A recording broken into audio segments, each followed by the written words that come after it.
to learn how to have an effective group discussion with peers in good manners.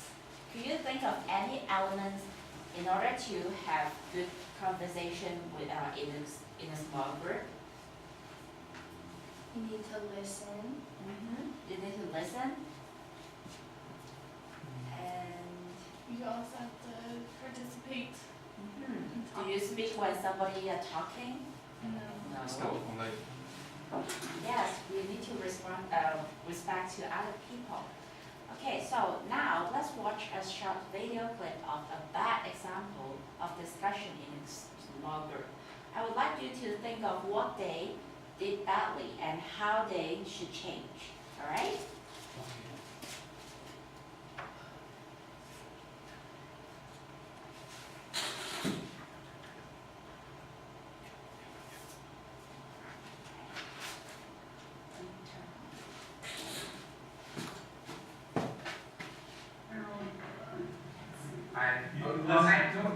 This is about personal thing to do.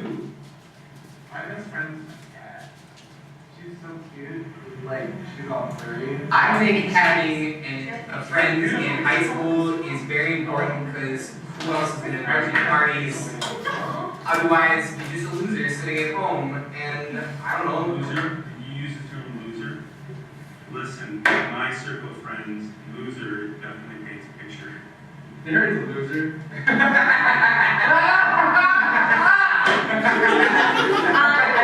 Travis, can you stay here, please?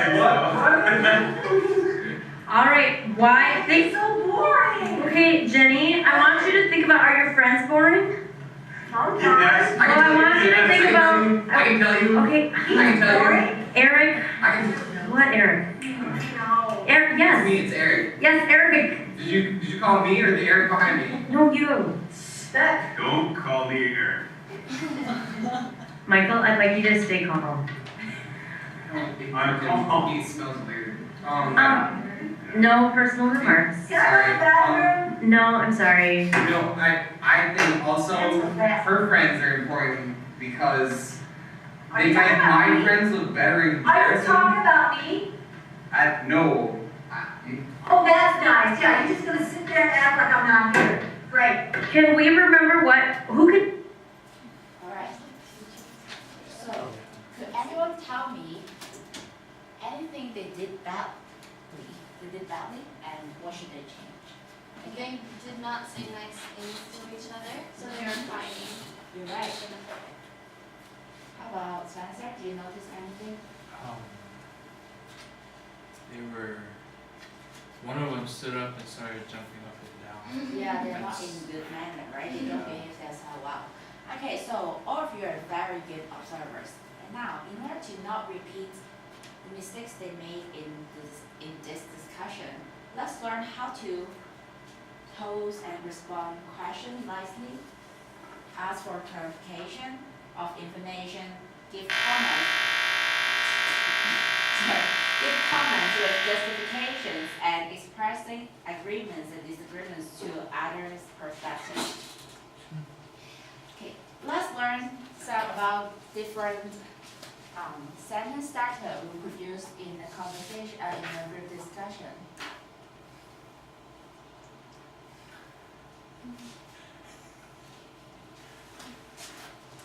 All right. Okay, this is what we're going to learn today. And then first, in order to begin a group discussion about a topic, what you can say to start a conversation? Can you think of any? Those ones? Not this, but in your experience. How do you begin your conversation in a small group? Hello. Hello. Okay. I have something to say. I have something to say, blah, blah, blah, right? Okay, so however, in a formal group discussion, we would like to use some sentence starter to begin a small group discussion with a specified topic. You may say, today we are going to talk about blah, blah, blah. Or Now, let's just focus on or talk about something which is the topic of the discussion. Clear? Okay. Then, you will give your own opinion and ideas to continue the discussion. Remember, you have to give reason to support your opinion and give explanation nicely instead of offend other students. All right? And what you could say is, in my opinion, I think blah blah blah.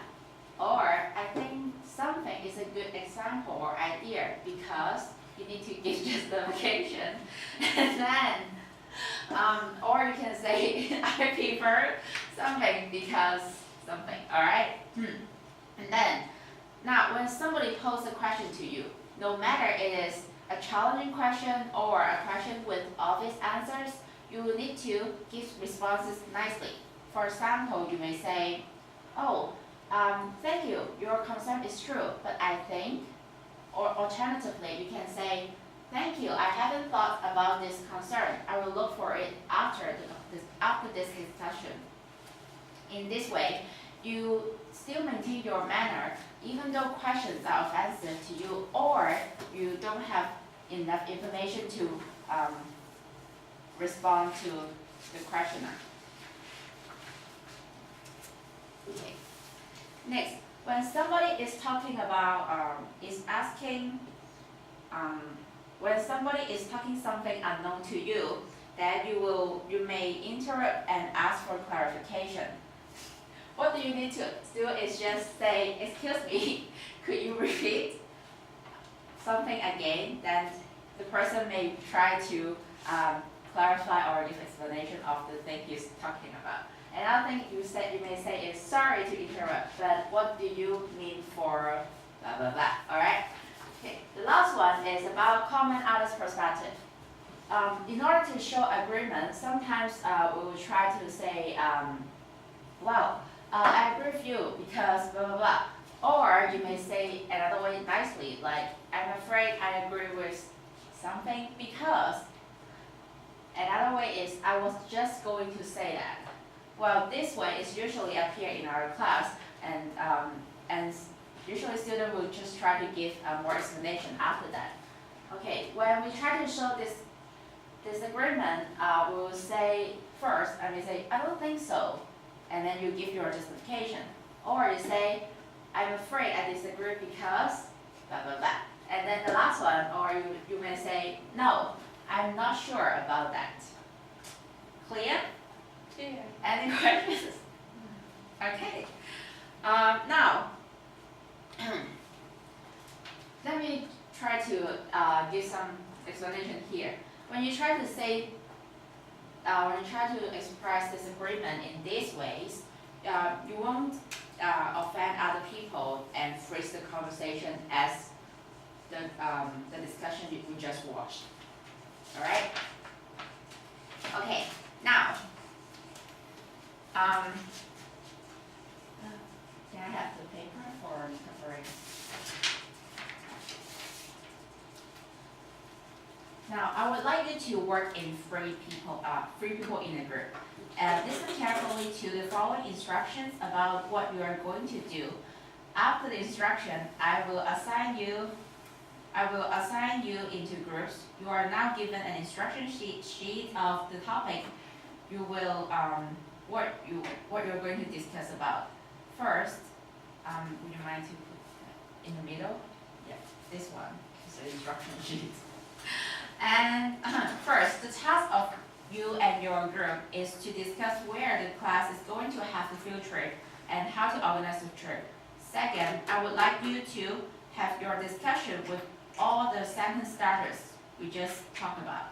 And third, after this discussion, the spokesman of each group will give a brief summary of where and why your group decided to go for the field trip and how you will organize the trip. Last but not least, we will talk about how you feel of using these sentence starters in your group discussion and what you or your group mates can improve before the lesson ends. Any questions? Alright, Tony, what are we going to do now?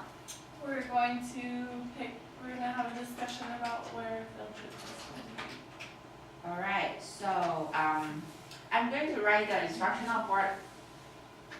Just try to make sure everyone remember that, and then, now I'm going to put you into groups. Once the groups are established, you may begin.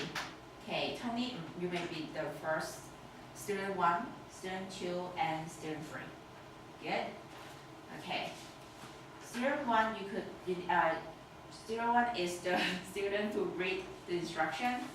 Student 2 will start the conversation with today we are going to talk about, and student 3, you are the spokesman after the discussion. Alright? Good. You may start now.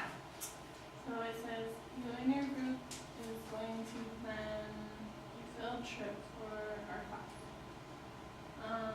Here are 2 options for the location of our field trip. Option 1, BYUH campus. Option 2, Bishop Museum.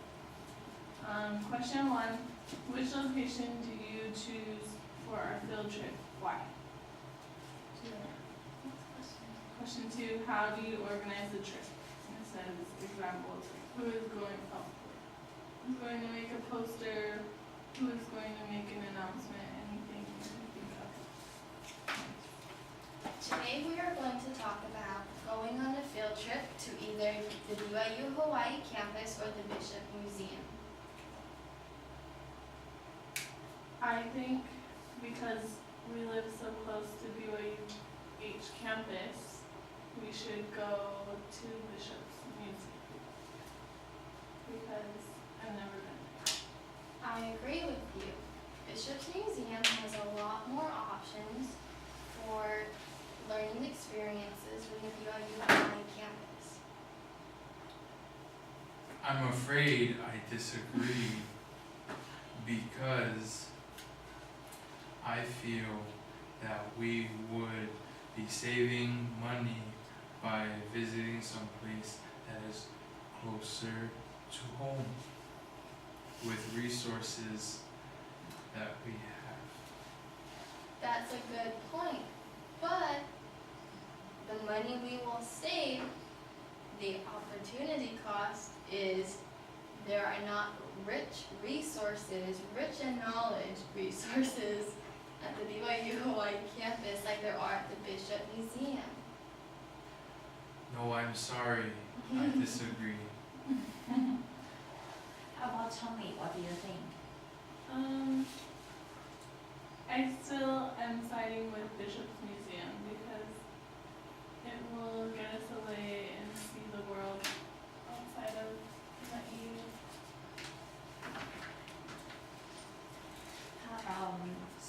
How about Spencer? What is your justification for not going to Bishop Museum? I think that we can use the resources that we have closer nearby at BYU Hawaii that maybe we might not have used before. My only question is, what resources are those? I have a suggestion. Since it is 2 against 1, I think you're overruled. And We have a problem. and I think we can move on to the next question. Is that okay with you, Spencer? Well, we could look into this after the discussion. I have an idea. Let's talk with, we need to figure out how much money we have. If we don't have the funds to go to the Bishop Museum, then we will go to the BYU Hawaii campus. I agree. So, assume that you will have enough money for going to the Bishop Museum. Yeah, you have enough money for that. Oh, do we? Yes.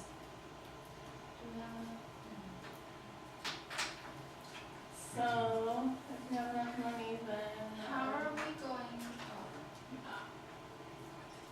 continue. Because he's so behind.